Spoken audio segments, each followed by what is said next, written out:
You're someone with a vision for your practice, for your side hustle, and for your personal journey. But when it comes to establishing your path on how to get to where you want to be with your practice, things get a little messy. You're also someone who'd prefer to go in person instead of to groups and listening to everyone else's story. To me, it sounds like you could benefit from one on one consulting with our experienced practice of the practice consultants. From $5.95 a month and up, you can work with a consultant that will give you more direction and practical tried and tested tips matched to you and your goals. For more information, visit practiceofthepractice.com/apply. Again, that's practiceofthepractice.com/apply.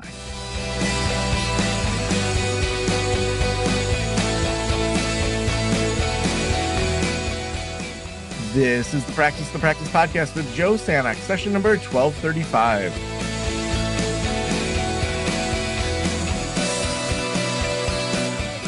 I'm Joe Sanok, your host, and welcome to the Practice of the Practice podcast, where we help you build a thriving private practice you absolutely love.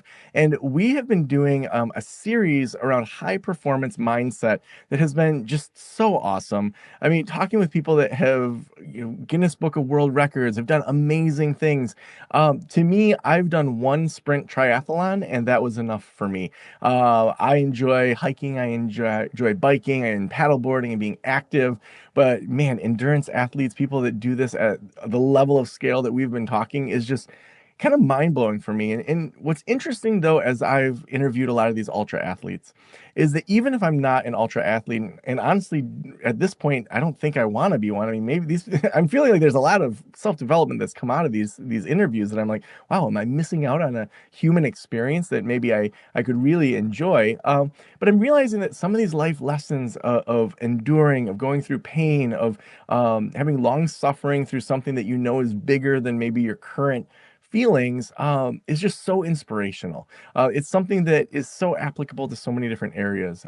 It's interesting how a lot of the life lessons that a lot of these ultra athletes have shared really, to me, mirror the experience of me going through such a horrendous divorce. In 2020 and 2021, a lot of I was on the road in a camper.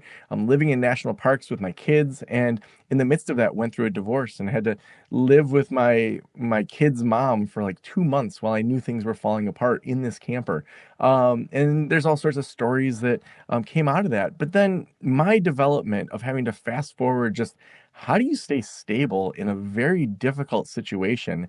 How do you emotionally regulate? How do you keep somewhat of a positive mindset as I'm literally driving across the nation with my two daughters, not knowing why mom's not coming home with us? It seems to align in some different ways, and in some ways that I think this series, it's like it helps those tough times help us get through things in the current, but also in the future. And that's why Dean Karnazes, I'm so excited to have on the show today. Dean isn't just an ultramarathoner; he's a storyteller of suffering, joy, and the radical possibilities of the human body and mind, known for running 50 marathons in 50 states in 50 days, covering 350 miles without sleep and pushing the limits of physical and mental endurance. Dean's story is about much more than mileage. Dean, welcome to the Practice the Practice podcast. Thank you for having me run by. I love that. Oh, Dean, 50 marathons, 50 states, 50 days. Let's just start there. Why do that? Where did the idea of doing that come from? I wanted to know if it was possible. I mean, I love to run, I love to travel, and I thought, can you combine the two together? And like you, I had young kids at the time, and I only had the summer to pull it off. So I figured I gotta move fast. I got about 50 days that they're off from school, so that's how it kind of galvanized. And people said it's going to be impossible, and I thought the only way to know if it's impossible is to try it. I might fail, but try it and see what happens. And I made it to the finish line of the New York City Marathon and number 50. Oh my gosh. Now, was it every single one was like a registered marathon? Like it just seems like the timing of when states are offering marathons would make that difficult. Like how did just that logistical side work? Yeah, well, one thing I know is that I don't know anything, so I didn't try to do the logistics. I partnered with the agency that handles the Olympic torch run across the country, Oh my and they word. put together the logistics. And Yeah, to your point, I mean, that's very perceptive. Like, you can't just show up in Iowa on Tuesday and find an organized marathon, right? Yeah. So, 8 of the marathons were what we called live marathons. So it was actually like I was in Chicago on the day of the Chicago Marathon. I was in Colorado on the day of the Boulder Marathon. I was in New York City for the finish, the New York City Marathon. 42 of the other marathons were recreated marathons. So we Yeah. contacted the race director for the most prominent marathon in that state, and we said, "Hey, on this random Tuesday, in September, will you set up your official starting line? Let us follow your sanctioned and certified route, and finish at Mm. your official finish line, so that we had a record of, legitimate record of completing the marathon." And that's how it worked. And Yeah. we secured permits for up to 50 people to join me at every like recreated marathon. And I thought, oh, no one's going to shoot. Come on, who wants to fly to Dallas on Wednesday and run a marathon? It sold out so quickly. We couldn't accommodate all of that. We had a long waiting list of people that wanted to, fly to random states, the South Dakota on a random Thursday to run a marathon with me. So it ended up being quite a circus. Yeah. Wow. And so such a like community building event that you maybe didn't even expect. Running unites people. I mean, there's something about shared suffering. This is a therapist. I mean, it brings people together. And, in a world that's so divided, there's so many things that tear us apart, be it, the language you speak, the color of your skin, the country you live in, the God you worship, whatever it might be. But running is a commonality that we all share. So I think running and runners are unique in that regard. Yeah. You've talked about leaving your corporate job to pursue, ultra as kind of your main thing. Take us back to that decision to leave. I blame my whole career on bad tequila. Oh, So, well, yeah, I only like good tequila, so I guess that. I went through college and then I went through graduate school and then I went to business school and got an MBA and I had a very comfortable corporate job in San Francisco. And on the night of my 30th birthday, I was in a bar with my buddies, doing what a lot of people do on their 30th birthday. I was getting drink, I was drink, getting hammered with them. And at midnight, I told them I was leaving. And they said, "Where are you going? The night is young. Let's have another round of tequila to celebrate your 30th birthday." And I said, "No, I'm going to run 30 miles to celebrate instead." And I wasn't a runner at the time. And I remember they looked at me and they said, "But you're not a runner. You're drunk." And I said, "I'm still going to do it." And I'll never forget, I walked out of the bar and I didn't even own running gear at the time, but I had on these comfortable like silk underwear, like silk boxer shorts. And I threw my pants down the alleyway and started stumbling south into the darkness, knowing that a city called Half Moon Bay was 30 miles away. And, 10 miles down the road, I sobered up and I thought, what the hell are you doing? This is a really bad idea. But I looked up and I saw the stars. It was as though God spoke to me and said, "This is what you're meant to do. You're a runner. Like it's who you are." I used to love to run as a kid, but I hadn't run in 15 years. And I thought, you're right. I don't like being a corporate guy. Like, so what? I'm getting paid a lot. I've got stock options. I got a company car. I hate my life. Yeah. So I just decided at that point, uh, become a runner. And, that was over 3 decades ago. Yeah, it reminds me of that sunk cost fallacy. The idea, like, say someone goes through law school, they're like a semester from graduating, and they're like, I don't want to be a lawyer though. And they're like, but I put all this into it. And we can feel like we put so much into something, but then it's like, but I know that's not me anymore. When you think about therapists that maybe are leaving their full-time job and they want to go into private practice or they want to take big risks in their private practice, how does that decision of leaving your corporate job inform or could it teach them to take those risks? Well, first of all, it's terrifying. So let me be honest, like to step away from this stuff, the security of this stuff is terrifying. And you have to have a lot of courage and belief in yourself to do this. So I would say that uh, do what you love because you'll have an infinite reserve of energy if you're doing what you love. So, if your passion is a private practice and some certain specialty, even if it's basket weaving, like people have issues about not being a good basket weaver, it doesn't matter.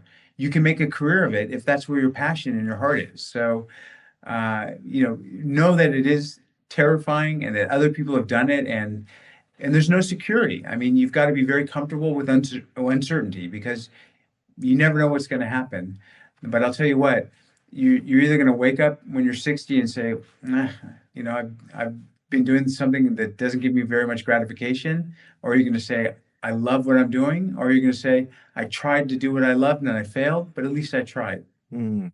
Now, what kind of like, so I'm thinking the moment you run 30 miles as a not quite sober young man and you're realizing, like, I want to do this to the moment that you left your full time corporate job. I mean, was that a week? Was that a year? Was that 2 years? Was there planning and savings that went into that too? Or was it, this is what I want to do, not knowing if you were an ultra marathon runner? It was somewhat spontaneous, but not very well charted. I mean, there was no roadmap for making a career as an ultramarathoner. I mean, it wasn't like there was a some blueprint to follow. So, I started doing these crazy 100-mile foot races, on the weekends.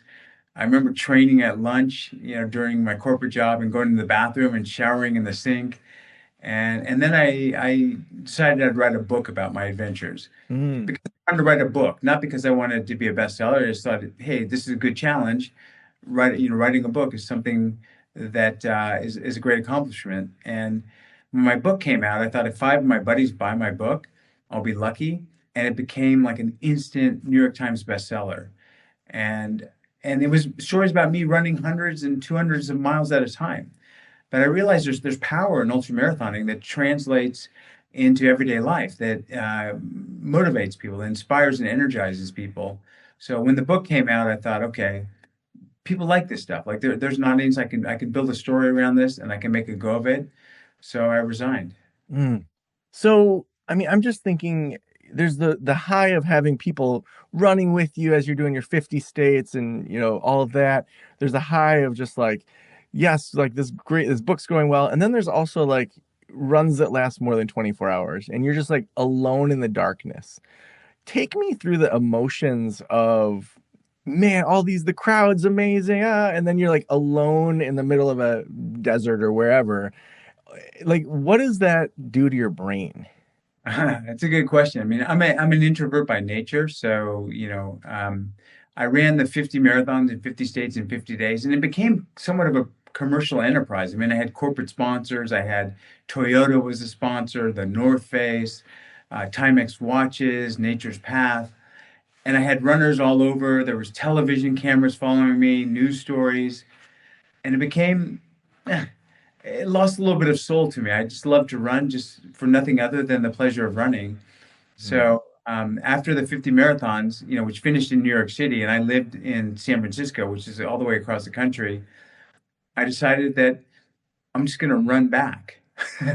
Not tell anyone, just leave my hotel and just run by myself. So I put all my stuff, like my bag, I bought a jog stroller, like a baby push stroller, and just started heading west, literally just self-navigating. This is, 2006, so we didn't have the sophisticated, iPhones we have now for GPS and such. So I just started heading west, thinking, that's where the sun sets, that's the direction to go. And yeah, I ran for 50 days until I crossed the Mississippi River all by myself. So just Dean out there, and I slept on park benches. Some people found me out there and they put me up on their couches.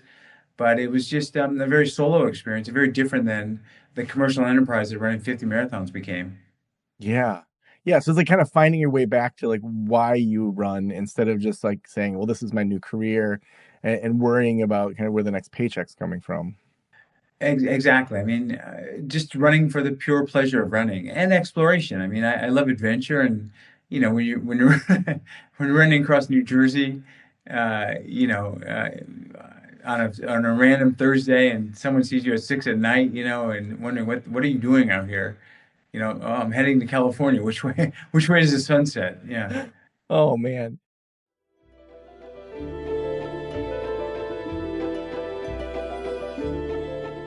I'm so excited to introduce you to the best website designers out there. We have a brand new partnership with Session Sites. It is where good therapy meets brilliant design, and they get your website switched over or built in less than 2 weeks. They fine tune your messaging, use science-backed user experience methodology, and work exclusively with mental health professionals. In fact, new clients right now are going to get 3 free therapy marketing strategy calls with their creative director of session sites if you book today. You're not going to want to miss this. Head on over to sessionsites.com/Joe. Again, that's sessionsites.com/Joe. Get the website of your dreams today. Sessionsites.com/Joe. Now, you've said that comfort is overrated. Tell me more about that.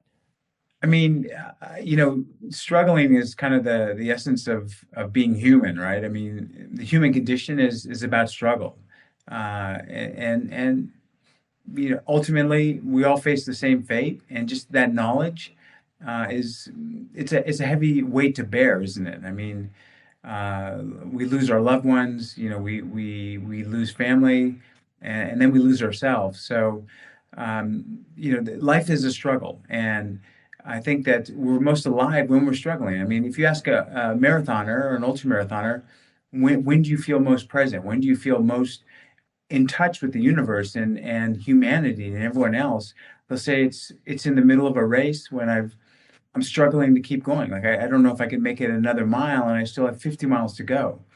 So there's something about struggle that makes us more human, if you will. Mm-hmm. Yeah, I wonder if that struggle and that pain just like allows us to more get into that flow state where the past and the future, we can't focus on that other than just what's happening now. Like I'm in an improv troupe and I love doing it. And when I'm in a scene that's clicking along and I'm playing this character and the other person's playing a character, and it's like I can't think about what podcasts I have coming up because I have to be on stage in front of 100 people that hopefully will laugh at whatever antics we come up with. And it's like I feel alive in that because of the risk of failure, the risk of like just publicly doing something that is ridiculous, and also I can't think about something else. And I wonder if it's that that in the moment feeling that might be one of the unifiers of that human, I guess, cognition that you're talking about. I put myself in a almost like a meditative state when I do these long runs where Mm, pain gets so much and I feel like I can't keep going. I put on the blinders to the future. I don't think about how much further the finish line is. I don't reflect on mm, the past. I just go to one place, my next footstep. And I say to myself, take your next footstep to the best of your ability. Okay, take your next footstep. And I'm here in the present moment of time, in the now. And I can get through really tough situations if you just stay in the present moment of time by me focusing on my next footstep. mhm. And it's not easy. Our minds are so active. I mean, even now, as you're interviewing me, you're thinking, "What's the next question for Dean? What did I feed the cat? How the girls doing at school? This and that." But to quiet the mind and just focus on your next footstep is really cleansing, and it's like a flow state, as you say, where nothing Mhm, else matters except your next footstep. Your ego is suppressed, everything is gone, and to me, those are the most precious moments of being alive. mhm. Now, is there a time when you haven't focused on the next footstep when you either gave up early in a race or even in life? You're like, man, I forgot my own advice of just focusing on the next footstep. It's sometimes, I mean, when you do something like the New York City Marathon, where there's, 2 million people along the sidelines, it's more of a concert experience. It's more of like going to a rock concert and just grooving out with everyone.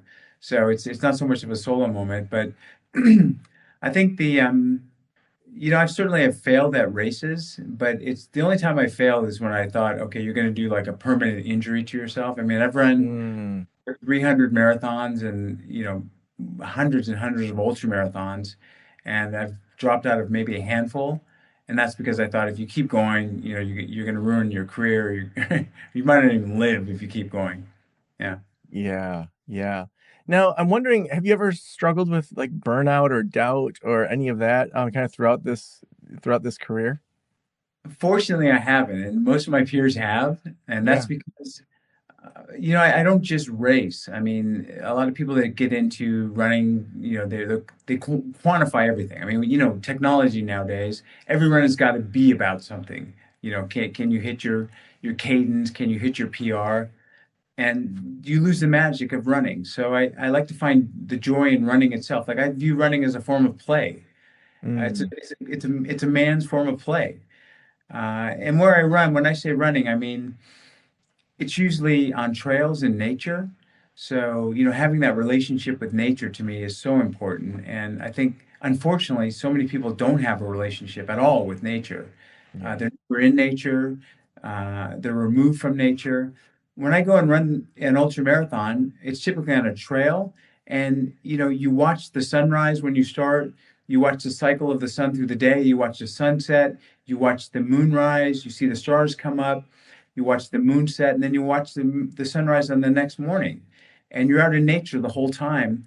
How many people even spend an entire cycle of a day outside these days? They don't. Yeah. And that's where we came from. So I think there's something elemental about ultramarathoning. Yeah.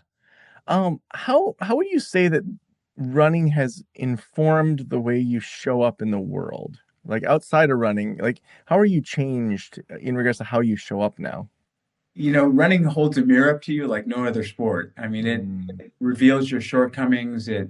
There's no way to fake your way through a marathon. I mean, you've got to be honest with yourself. When it starts to hurt, you reflect back and say, I paid my dues, I did my training, I can get through this. Or you say, God, I sat on the couch and ate pizza and drank beer. I didn't really do it all. I'm not going to make it.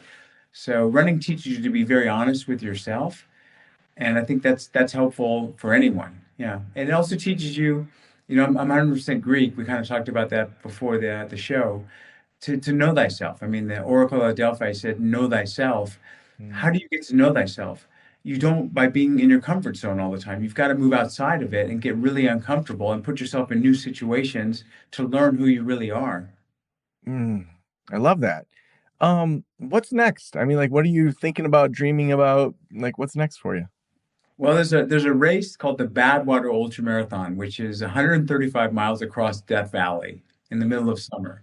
It starts at the lowest point in the Western Hemisphere, which is Badwater, and it finishes at the highest point in the contiguous U.S., which is Mount Whitney, which is 4,650 feet above sea level. So it's the lowest point in the Western Hemisphere to the highest point. And I want to replicate that, but the lowest point in the world to the highest point in the world. Oh, So you probably know the highest point in the world, right? yep, Mount Everest. Do you know the lowest point in the world? Isn't it the Dead Sea? Ah, bravo. Yeah, Jordan and the Dead Yep. Sea. Yeah, so I want to run from the lowest point to the highest point, and that's my next adventure I'm planning. Oh man. And there's a lot of countries' visas you'll have to get to do that too. So, It's complicated because the most direct route goes through Iraq and Iran, mhm, and the Department of State is saying, Dean, no way you're going to do this. So to take a more northern route, you go through the like Uzbekistan, Kyrgyzstan, and Kazakhstan. mhm. It adds almost 2,000 miles to the journey, and so it'll be interesting to see. Mm.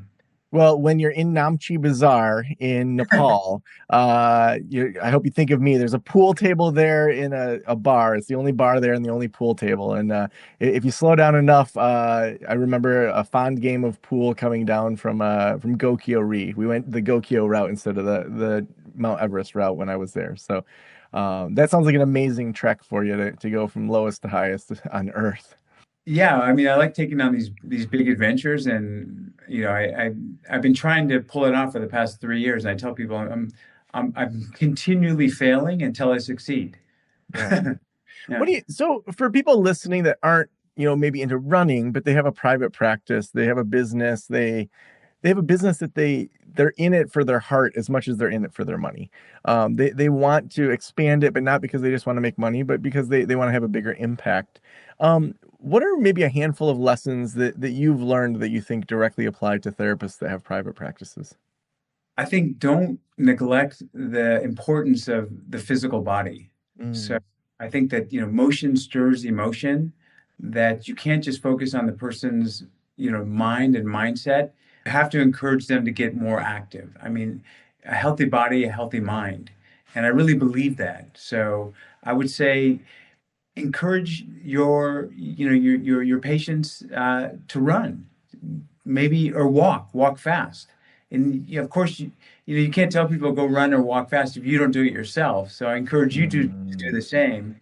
I think that physical activity is so important for mental health.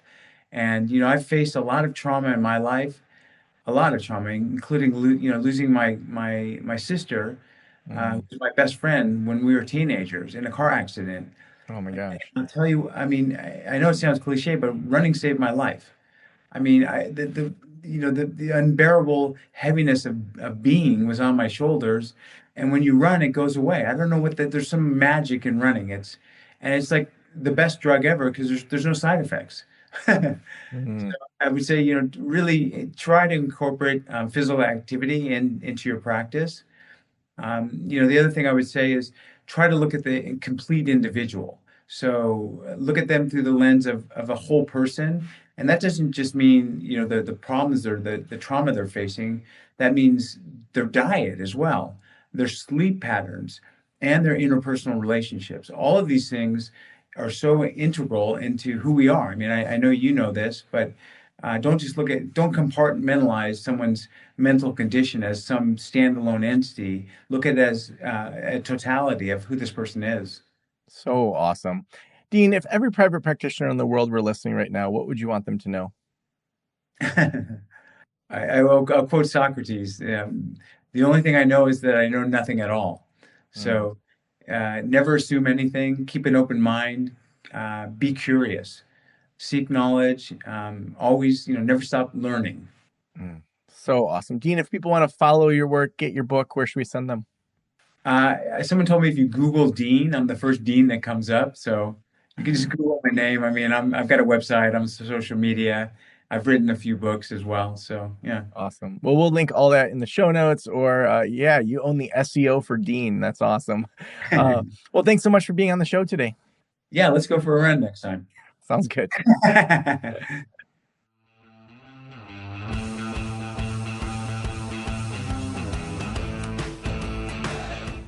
As I interview people that have done really big things in the world, sometimes it can be like, well, that's something they do, and I'm not in that category. And I think it's important that we say, no, like Dean was having tequila with friends and decided to start running, and then said, whoa, this feels like something I want to do more of, and I'm going to follow that joy. I'm going to follow that and not let all the fear of failure get in the way, and to keep going.